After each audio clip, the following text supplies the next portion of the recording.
கருப்பு திரைப்படம் பல பிரச்சனைகளால பல மாதமாக ரிலீஸுக்கு தயாராக இருந்துமே வெளியாகாமல் இருந்தது. இந்த நிலையில அந்த பிரச்சனை தீர்க்கப்பட்டு மே 14ஆம் தேதி ரிலீஸ் அப்படின்னு அறிவிக்கப்பட்டிருந்தது. ஆனால் திட்டமிட்டபடி படம் நேற்று ரிலீஸ் ஆகல. பினான்ஸ் பிரச்சனையால ரிலீஸ் ஆகாமல் இருந்த சூர்யா அவர்களுடைய கருப்பு படம் ஒரு வழியாக இன்று உலகம் முழுக்கவே ரிலீஸ் ஆகியிருக்கு. ட்ரீம் வாரியர்ஸ் பிக்சர்ஸ் நிறுவனம் பெரும் பொருட்செலவுல தயாரித்துள்ள படம் தான் கருப்பு.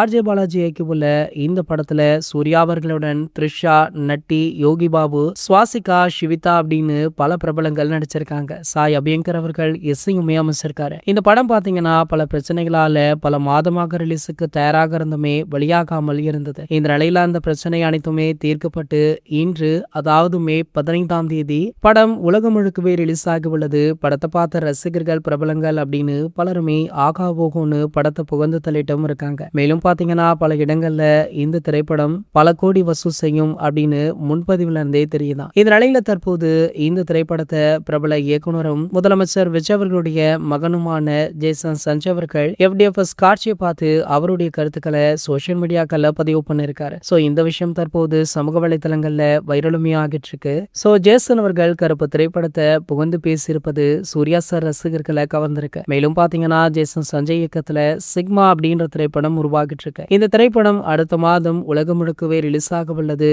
அப்படின்றதுமே குறிப்பிடத்தக்கது. இது போன்ற செய்திகளை பத்தி நீங்க உடனே தெரிஞ்சுக்க நம்மளுடைய சேனலை மறக்காம சப்ஸ்கிரைப் பண்ணிக்கோங்க.